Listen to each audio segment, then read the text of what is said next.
వారు చేసిన కర్మలకు ప్రతిఫలంగా వారి కళ్లకు చలువనిచ్చే ఎలాంటి సామగ్రిని మేము దాచిపెట్టామో దాని గురించి ఏ ప్రాణికి తెలియదు.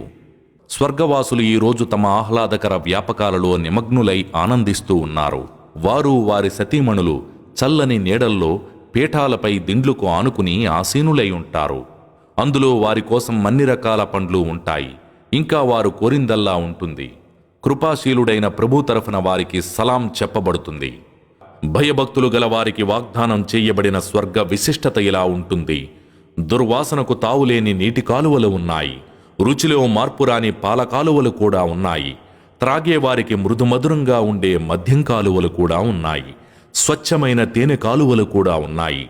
ఇంకా వారి కోసం అందులో అన్ని రకాల పండ్లు ఫలాలు కూడా ఉన్నాయి. అంతేకాదు, వారి ప్రభు తరఫు నుంచి మన్నింపు కూడా ఉంది. నువ్వు అక్కడ ఎటు చూసినా గొప్ప అనుగ్రహాలు, మహాసామ్రాజ్య వైభవమే కానవస్తాయి.